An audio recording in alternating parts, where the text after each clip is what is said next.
우리가 일반적으로 이렇게 살아가는 삶 속에서 가장 많이 이렇게 사용하는 말들 중에 연말이 되면 특별히 또 더 많이 사용하는 말이 있죠. 그 단어가 있어요. 그런데 그 단어 중에 가능하면 좀 적게 썼으면 좋겠다 하는 단어 중에 하나가 if, 만약이라는 단어입니다. 만약. 그때 만약 내가 이렇게 했었더라면 이라는 그런 말이죠. 그러니까 이 만약이라는 단어가 이렇게 쓰여지는 것을 보게 되면 거의 대부분 좀 후회스러운 생각을 가질 때 이 단어를 쓰게 됩니다. 만약 그때 내가 그렇게 하지 않았을더라면. 10대들의 이제 인격 형성을 위해서 영감과 동기를 부여해주는 IAM이라는 그런 단체가 있어요. In Spirit and Movement to Teens. 티네이저들한테 어떤 그런 이제 인생을 살아가는 데 있어서 도움을 주는 그런 단체를 설립하신 분입니다. 그리고 지금도 이제 회장으로 계시는 분인데 그분 이름이 kimberly 커버거라는 여인입니다. 그런데 그분께서 쓴 글 중에 여러분이 혹시 다 들어보셔서 아실지 모르지만 이런 글이 있습니다. 지금 알고 있었던 것을 그때도 알았더라면. 스크린으로 나올 텐데 제가 짧게 중간중간만 잠깐 좀 읽어드릴게요. 지금 알고 있는 걸 그때도 알았더라면 내 가슴이 말하는 것에 더 자주 귀 기울였으리라. 다른 사람들이 나에 대해서 말하는 것에 대해서 신경 쓰지 않았으리라. 진정한 아름다움은 자신의 인생을 사랑하는 데 있음을 기억했으리라. 지금 알고 있는 것을 그때도 내가 알았더라면 부모가 나를 얼마나 사랑하는가를 알고 또한 그 부모님들의 내게 최선을 다하고 있었음을 내가 믿었으리라. 지금 알고 있는 걸 그때도 알았더라면 사랑에 더 열중하고 그 결말에 대해서는 덜 걱정했으리라. 그것이 실패로 끝난다 하더라도 더 좋은 어떤 것이 기다리고 있었음을 믿었으리라. 지금 알고 있는 것을 그때도 알았더라면 어린아이처럼 행동하는 것을 두려워하지 않았으리라. 더 많은 용기를 가지고 모든 사람에게서 좋은 면을 발견하고 그것들을 그들과 함께 나눴으리라. 지금 알고 있는 걸 그때도 알았더라면 내가 만나는 사람을 신뢰하고 나 역시도 누군가에게 신뢰할 만한 사람이 되었으리라. 지금 알고 있는 걸 그때도 알았다면 내가 더 감사하고 더 많이 행복해 했으리라. 지금 내가 알고 있는 그것을 그때도 알았더라면. 비슷한 말이 우리 속담에 있습니다. 속담 중에 소 잃고 외양간 고친다라는 말이 있죠. 이 말은 만약에 외양간을 잘 지어 놓았더라면, 만들어 놓았더라면 소를 잃어버리지 않았을 텐데 라는 그런 후회를 하는 말이죠. 그런데 만약 소를 잃고도 또 외양간을 고치지 않는다면 같은 일이 또 벌어지게 될 것입니다. 이미 내 인생 속에서 2017년 지나가는 세월을 보면서 혹시라도 후회되는 부분이 있다면 이 시간에 다시는 후회하지 않도록 재정립하고 외양간을 고치는 그런 기회가 2017년이 되기를 바랍니다. 또 앞으로 2018년에 만약 지금 알고 있었던 것을 그때도 알았더라면 이라고 후회하는 것이 아니라 우리가 불만을 만족으로, 절망을 희망으로, 그리고 오늘 본문의 말씀처럼 불행을 행복한 삶으로 바꾸는 그런 2018년이 되시기를 예수님의 이름으로 축복합니다. 우리가 지난주에는 말씀을 보면서 절망에서 희망이 되는 그런 과정에 대한 말씀을 에스겔서를 통해서 보았습니다. 에스겔서에 등장하는 이스라엘 백성들은 하나님을 떠나면서 그때부터 고통을 겪게 됐습니다. 그러니까 불행이라는 것은 어떤 것이냐? 불행은 성경이 분명히 이야기합니다. 하나님을 떠나는 것이 불행이다. 하나님을 떠나서 불행해지면서 이스라엘 백성들은 참 행복이 무엇인지를 깨닫기 시작합니다. 하나님을 떠나서 불행한 삶을 살고 있었던 그 이스라엘 백성들에게 하나님께서 그들이 깨닫게 하시고 돌이켜 주시고, 그리고 이제 이 에스겔서 마지막으로 오면서 하나님이 회복의 메시지를 전하십니다. 내가 이제 회복해 주겠다. 새로운 성전을 지어주고 그 땅을 너희들에게 다시 분배해 주겠다. 그리고 그 땅에서 너희들이 잘 살 수 있도록 성읍을 구축해 주겠다. 하나님이 약속하셨습니다. 그런데 그 약속을 하시고 나서 하나님께서 그곳을 이름을 지어주시면서 여호와 삼마라 부르겠다. 여호와 삼마라, 그렇게 선포를 하십니다. 여러분, 여호와 삼마라고 하는 이 단어는 어떤 뜻인가 하면, 여러분 성경의 각주를 보시면 이렇게 아시지만 여호와께서 거기에 계신다라는 뜻입니다. 여호와께서 거기에 계신다. 하나님께서 그 땅을 회복시켜 주시고 새 성전을 지어 주시고 그리고 그곳에 내가 거기에 함께 있겠다. 하나님이 그렇게 약속해 주고 있습니다. 여러분, 사람들은 많은 약속을 하죠. 그리고 약속을 하고 그 약속을 너무나 쉽게 잊어버립니다. 오늘 제가 재신임을 하는 이 이야기도 이것은 2년 전에 청빙위원들하고 약속했던 일입니다. 벌써 2년이 벌써 한 4, 5개월 지나버렸죠. 그렇지만 이것은 하나님 앞에서 우리가 약속한 것이기 때문에 이 약속을 지키려고 하는 것입니다. 하나님은 약속하신 것을 반드시 지켜주시는데 그것을 지키기 위해서 그 자리에 함께 있겠다. 그렇게 오늘 약속해 주고 계시는 것입니다. 하나님은 어떤 하나님일까요? 여호와 삼마의 하나님은 우리와 함께 하시는 하나님이십니다. 자기 심리학이라는 것을 개발한 현대 정신분석가 하인즈 코엇이라는 분이 계시는데 그분이 이제 정신병을 앓고 여러 가지 이제 공허함과 무의함과 이런 것 때문에 이렇게 우울증을 앓고 있는 환자들을 치료하는 가운데 그 사람들에게 정말 필요한 것이 무엇인가? 그것을 알게 됐어요. 그래서 그것을 이제 자기 심리학이라는 그런 심리학을 통해서 이제 발표를 하게 되는데 그러면서 그분이 세 가지를 이야기합니다. 그런 사람들에게 필요한 게 무엇인가? 공감하는 마음, 공감이라는 겁니다. 그리고 따뜻한 눈빛, 눈을 보면서 따뜻한 눈빛으로 그리고 어루만져주는 그런 모습. 우리가 사람들은 모두가 다 따뜻한 눈빛으로 나의 문제를 공감해주고 그리고 나를 어루만져주는 그 사랑을 받을 때 행복합니다. 그때 우울증이 해결이 되고요. 참 행복을 느끼게 되는 겁니다. 여러분 그렇지 않습니까? 여러분 힘들 때 누군가가 나를 좀 이해해주고 누군가가 나를 위해서 따뜻한 눈빛으로 내 상황을 공감해주면서 위로해준다면 그것이 참된 위로가 되죠. 진정한 사랑이라고 하는 것은 함께 있어주는 겁니다. 옆에 있어주기만 해도 행복한 것입니다. 함께 있어만 줘도 그것이 위로가 되는 것, 그것이 바로 함께 하시는 하나님의 사랑, 삼마의 하나님입니다. 삼마의 하나님께서 내가 지치고 힘들어서 지쳐있고 정말 낙심되고 좌절하고 다 포기하고 싶은 그런 때에 우리 하나님께서는 우리와 함께 하시면서 내가 너를 안다, 내가 너의 상황을 안다. 하나님은 따뜻한 눈빛으로 이해해 주시고 그리고 우리를 어루만져 주십니다. 오늘 본문 말씀을 우리가 함께 보면서 다른 말씀보다 지금 함께 하시는 하나님이 어떤 하나님이신지 우리가 이 하나님을 통해서 내가 다시 한번 그 하나님의 사랑을 깨달을 수 있는 기회가 되었으면 좋겠습니다. 우리 하나님이 함께 하신다는 것은 우리 하나님은 어려운 때만이 아닙니다. 때로는 내가 기쁜 때가 있죠. 사람들은 어때요? 우리가 기쁠 때 내가 좋은 일이 생기면 좀 질투하죠. 그래서 그 사람의 마음에 이렇게 함께 공감을 많이 못합니다. 근데 왜 하나님께서는 내가 잘 되면 그것을 함께 공감하세요. 함께 기뻐해 주세요. 하나님은 바로 그런 하나님이세요. 그래서 하나님이 함께 하시는 곳에는 분명한 변화의 모습이 있습니다. 이곳이 하나님이 함께 하시는 가정인지 함께 하시는 교회인지 알 수 있는 방법이 있어요. 그것은 다른 것이 아니에요. 미움이 있었던 곳이 사랑으로 바뀝니다. 하나님이 함께하는 곳에는 상처가 있는 곳에 용서가 생기고요. 분열이 있었던 곳이 일치가 일어나고 오류가 있는 곳에 정의가 다시 살아나게 되고 절망이 있었던 곳에 희망이 나타나고 어둠이 있는 곳에 빛이 나타나고 슬픔이 있었던 곳에 기쁨과 춤이 일어나게 되는 거예요. 하나님이 함께하시는 곳에는 위로를 받으려고 하고 이해받으려고 하는 것이 아니라 위로해주고 싶고 이해해주고 싶고 사랑받으려고 하는 것이 아니라 사랑을 주면서 행복해하는 것입니다. 그것이 바로 하나님이 함께 하시는 곳에 나타나는 모습입니다. 여러분 누가복음에 등장하는 둘째 아들 이야기는 너무나 잘 알죠. 아버지한테 재산을 미리 달라고 했습니다. 돈 맛을 좀 알았어요. 일찍 돈 맛을 알고 노는 맛을 알아가지고 아버지 돈 주세요. 그 돈 가지고 자기 혼자 살면 행복할 줄 알았습니다. 그 아들이 원하는 것을 아버지는 다 주었습니다. 그것을 가지고 나가는 그 아들의 뒷모습을 보면서 결국은 후회하게 될 텐데 그 아들이 겪을 일을 생각하면서 그래도 아들이 원하는 것을 보내고 깨닫고 돌아오기를 기다립니다. 그 아들이 돈이 떨어지고 나니까 그동안에 나한테 베스트 프렌드인 줄 알았는데 가장 좋은 사랑인 줄 알았는데 지나고 나니까 다 떠나갔어요.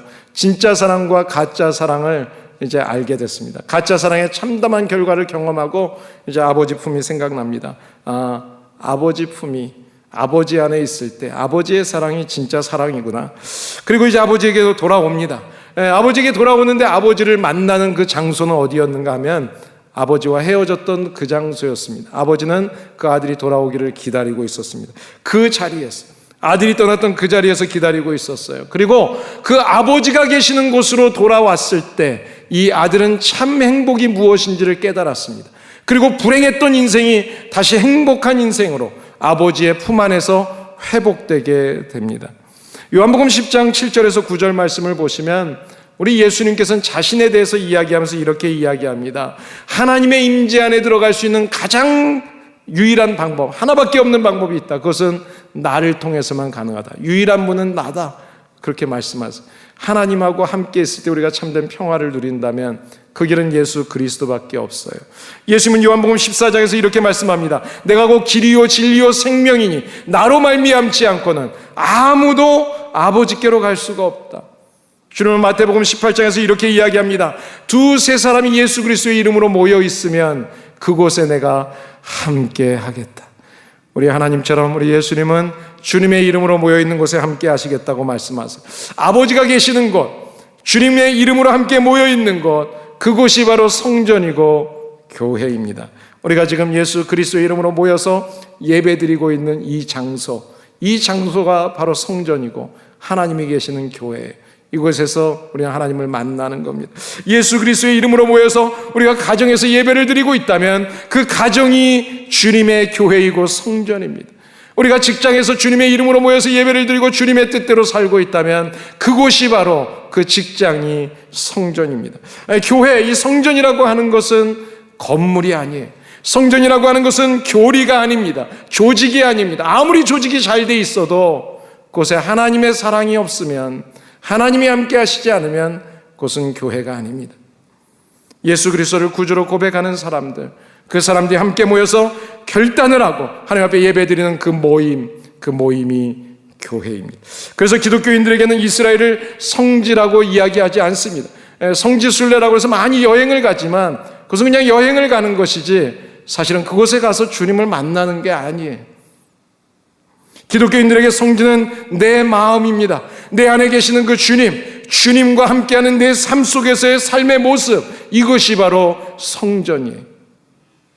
그런 의미에서 내가 말씀대로 살아가고 있고 그 말씀을 실천하면서 내 삶 속에서 하나님의 뜻을 이루어가고 있다면 내가 살아가고 있는 가정과 삶의 터전, 그 모든 곳이 하나님의 성전이 되는 것을 믿으시기 바랍니다. 우리의 삶이 하나님의 성전 되기를 바랍니다. 그래서 바울은 이렇게 이야기합니다. 고린도전서 3장에서 너희는 너희가 하나님의 성전인 것과 하나님의 성령이 너희와 함께하는 것을 알지 못하느냐. 누구든지 하나님의 성전을, 바로 내 마음을, 내 생각을 더럽히면, 그렇게 되면 그것은 하나님을 더럽히는 것이다. 하나님은 거룩하다. 하나님의 성전은 거룩하다. 그러니 너희도 거룩해야 한다. 우리가 하나님의 성전인 것과 성령께서 우리 안에 계시는 것을 분명히 기억하시고 여러분의 날마다 삶 속에서 하나로 커뮤니티 교회다운 성도로 그렇게 살아가시기를 예수님의 이름으로 축복합니다. 성전 되시는 하나님께서 우리와 늘 함께 하시면서 우리가 거룩한 성전이 되기를 원하십니다. 하나님 우리와 늘 함께 하시는 분이에요. 하나님은 창조부터 지금까지 하나님은 늘 사람들과 함께 해주십니다. 여러분 창세기 28장에 보시면 형이 죽일까봐 두려워서 도망가고 있던 동생이 있죠. 야곱입니다. 베델에서 잠들어 있는 야곱에게 하나님이 찾아오십니다. 그리고 야곱에게 하나님이 무슨 말씀을 하세요? 내가 너와 함께 하겠다. 내가 어디를 가든지 너를 지키고 너를 떠나지 않겠다. 그 약속의 말씀으로 위로를 얻고 힘을 얻고 소망을 얻게 됩니다. 출애굽기 3장에 보시면 애굽에서 사람을 죽이고 미디안으로 도망가서 40년 동안 숨어 살던 모세를 찾아오신 하나님께서 모세에게 이야기합니다. 호렙산에서 내가 너와 함께한다. 이제는 출애굽할 백성들을 데리고 나아가라. 그러면서 주님은 반드시 내가 너와 함께할 거야. 두려워하지 마. 애굽으로 가면 내가 죽을 수도 있어요. 사람을 죽이고 왔어요. 그런데 하나님은 그곳에 갈 때 내가 너와 함께하니까 걱정하지 마라. 두려워하지 마라 말씀. 모세는 대단한 인물이었습니다. 대단한 지도자였어요. 그 뒤를 이어서 이제 가나안 땅으로 이끌고 가야 될 백성들은 너무나 정말 하나님 앞에서 부끄러운 모습으로 살았던 사람들이에요. 그런 사람들을, 오합지졸 같은 사람들을 데리고 가나안으로 가야 하는 길에 하나님은 여호수아를 세우십니다. 그러면서 여호수아가 나 같은 사람이 어떻게 이런 일을 감당합니까? 그때 하나님께서 여호수아 1장 5절 9절에서 이렇게 이야기합니다. 걱정하지 마라. 모세를 이어서 가나안 땅을 이어가는 너의 가는 길에 모세와 함께 있었던 것처럼 내가 너를 떠나지 않고 너를 버리지 않고 항상 너와 함께 할 것이다. 그 약속의 말씀을 붙들고 여호수아는 그 오합지졸을 데리고 가나안으로 들어가게 됩니다. 마태복음 1장 23절에서 25절에는 우리 예수님께서 이 땅에 오십니다. 그런데 예수님이 오시는 그 예수님에 대해서 이렇게 이야기합니다. 예수님의 이름은 임마누엘이라. 예수님의 임마누엘로 오신대요. 임마누엘은 어떤 뜻이에요? 오늘 여호와 삼마, 여호와께서 거기에 계신다는 것처럼 임마누엘은 하나님께서 우리와 함께 하신다는 뜻입니다. 그래요. 하나님께서는 이제는 우리에게 예수 그리스도를 보내셔서 우리와 함께 주셨습니다. 그리고 그 주님이 이 땅에서 그 육신의 몸으로 우리와 함께 있다가 떠나실 때 주님은 우리에게 다시 한번 약속의 말씀을 하십니다. 마태복음 28장에서 내가 너희와 세상 끝날까지 함께 하시리라. 그 주님은 지금 저 천국에서 우리를 기다리시면서 영원한 나라에 우리가 갈 때 그곳에서 영원히 함께 하실 것입니다. 하나님은 함께 하시는 분이에요. 영원토록 함께 하시는 분입니다. 여러분, 영원토록 나와 함께 한다. 얼마나 좋아요. 좋은 사람하고 함께 하는 거. 나이가 들면 많은 어른들을 신방하게 되면 어른들이 하시는 말씀이 그래요. 목사님, 찾아오는 사람이 점점 줄어요. 찾아오는 사람이 없어요. 그래서도 외롭다는 이야기를 해요. 여러분, 나이 많은 부모님들이 자식을 기다립니다. 저도 서울에 어머님이 계시고 자주 연락을 못 드리지만 대부분 자녀들이 그렇죠. 부모님들은 혹시라도 전화라도 오지 않을까 하고 기다려요. 그런데 참 자녀들에게, 부모님들에게 무관심한 그런 자녀들의 모습, 그런 모습이 우리들의 모습이 아닌가 생각합니다. 사랑 중에 진짜 사랑은 어떤 사랑일까요? 진짜 사랑은 저는 끝까지 함께 해주는 사랑이라고 생각합니다. 마지막까지 포기하지 않고 함께 있어주는 사랑. 여러분, 바울이라고 하는 사람이 하나님의 복음을 전하는 데 있어서 정말 큰 일을 감당했던 사람입니다. 그런데 그렇게 바울이 담대하게 하나님의 복음을 전할 수 있었던 그런 이유가 있어요. 그 이유는 바로 목숨을 내걸고 자기와 함께 감옥에 들어가는 것을 주저하지 않았던 사람들, 예배당이 필요할 때 자기의 집을 그대로 오픈해줬던 사람들, 자기의 재산들을 하나님의 사역을 위해서 마음껏 쓸 수 있도록 내어놓았던 사람들, 바울의 편지를 가지고 그 먼 곳을 쉼 없이 오가면서 수고를 해줬던 동역자들, 수많은 동역자들이 있습니다. 그런데 그 많은 동역자들도 결국 하나 둘 떠나가게 됩니다. 그런데 마지막까지 바울의 곁을 지켰던 한 사람이 있습니다. 그 사람은 바로 의사 누가입니다. 몸이 연약했던 그 바울이 끝까지 주의 복음을 그렇게 잘 감당할 수 있었던 것은 의사였던 누가가 그의 마지막까지 그 현장에서 함께 해줬기 때문에, 그를 지켜줬기 때문에 그 일을 감당할 수 있었어요. 그래요. 우리 하나님은 바로 그런 하나님이십니다. 우리의 가정과 우리 하나로 커뮤니티를 하나님께서 지켜주시기 위해서, 함께 해주시기 위해서 하나님은 산마가 되시겠다, 함께 하시겠다, 영원토록 함께 하시겠다고 말씀합니다. 나의 연약함 때문에 때로는 내가 낙심할 때가 있고, 또 다른 사람들이 나를 어떻게 이야기하는 것 때문에 내가 마음에 근심이 된다 할지라도, 슬픔 중에 있다 할지라도, 어떤 실패 가운데 있다 할지라도 우리 하나님은 우리 곁에 계십니다. 내 곁에 계시면서, 우리와 함께 계시면서 우리에게 그 사랑을 깨닫게 하십니다. 그 하나님이 지금 이 예배 가운데 함께 하시는 것을 믿으시기 바랍니다. 우리 하나님이 우리의 삶 속에서 늘 함께 하시는 것을 분명히 기억하시기를 바랍니다. 우리 하나님께서 이제까지 2017년도도 함께 하신 것처럼 2018년도에도 저와 여러분 우리 교회 안에 하나님의 은혜가 함께 하시기를 예수님의 이름으로 축복합니다. 왜 그러면 하나님이 함께 해주실까요? 함께 해주시는 이유가 있습니다. 그것은 바로 우리를 지켜주시기 위해서입니다. 여러분, 우리가 자녀들이 어린 시절 한번 생각해 보세요. 내 어린 시절에 내가 어떻게 이렇게 컸을까? 그래서 어른이 되었을까? 어른이 되고 나서 그 이유를 알게 되죠. 그것은 다른 것이 아니라 부모님의 보호하심이 있었기 때문에 오늘의 내가 있는 거죠. 부모님이 잘났건 못났건 상관없이 부모님은 자식을 위해서 최선을 다해서 키운 거예요. 지켜준 거예요. 그것 때문에 오늘의 내가 있죠.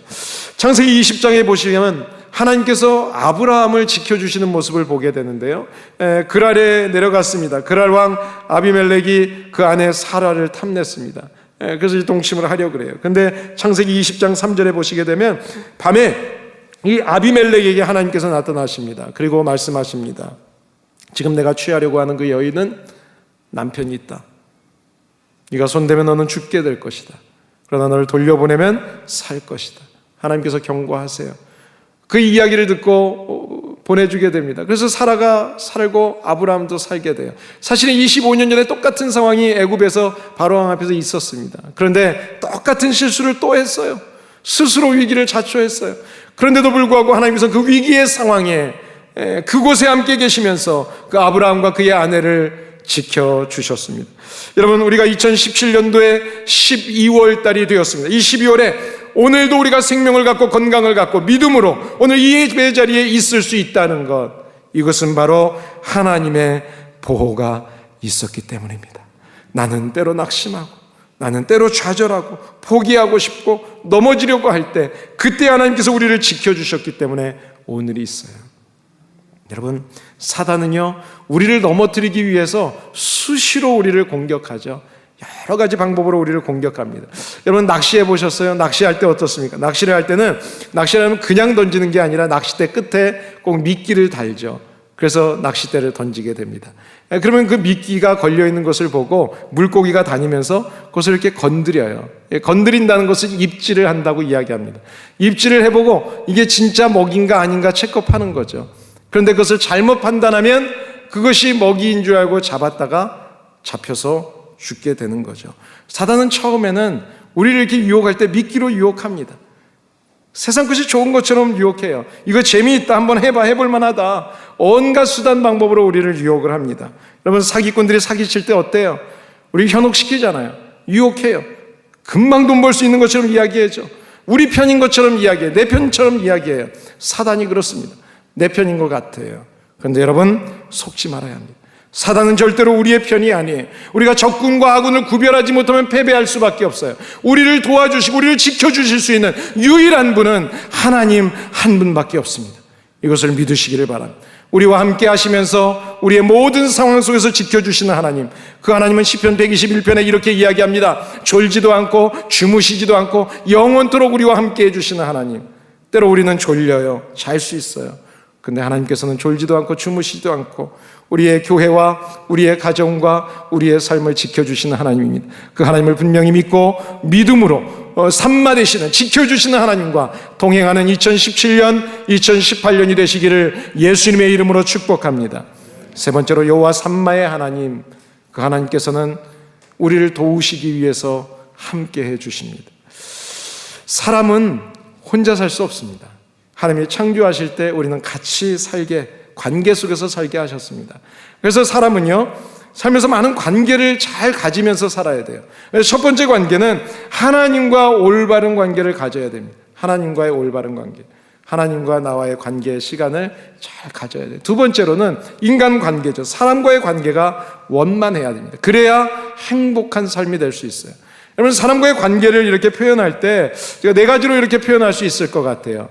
첫 번째는요, 경쟁적인 관계죠. 경쟁자의 관계. 우리가 어릴 때부터 학교 가기 시작하면 부모님이 가르치고 학교에서 이야기하는 게 뭐예요? 경쟁해서 이기라는 거죠. 여러분, 경쟁하게 되면 어떻게 됩니까? 항상 상대방을 경쟁하려고 하다 보면 다투게 됩니다. 다투게 돼요. 그래서 경쟁자의 관계는 싸움을 일으켜요.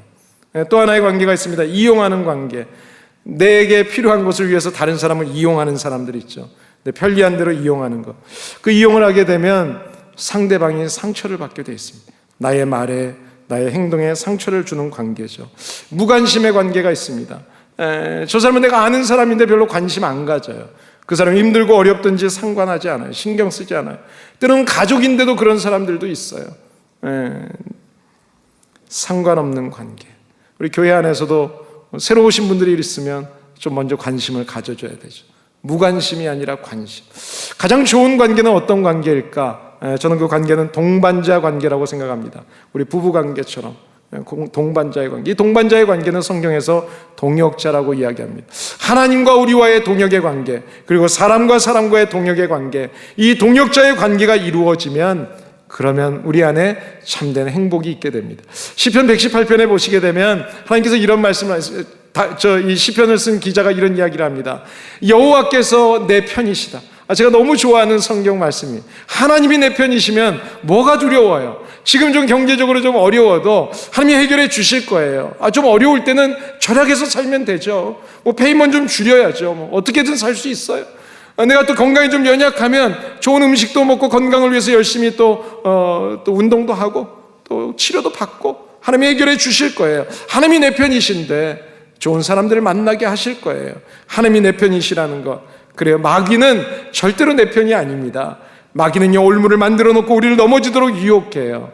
그러나 그때마다 하나님이 우리와 함께 해주시면서 내 편이 되셔서 내가 이길 수 있도록, 판단을 바르게 할 수 있도록 하나님이 도와주시는 것입니다.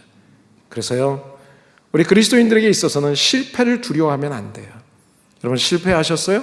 2017년도에 사업을 하시다가 직장에서 여러 가지 어려운 문제를 겪으면서 실패의 경험이 있으십니까? 두려워하지 마세요. 여러분, 실패라고 하는 것은 실패 자체가 패배가 아닙니다.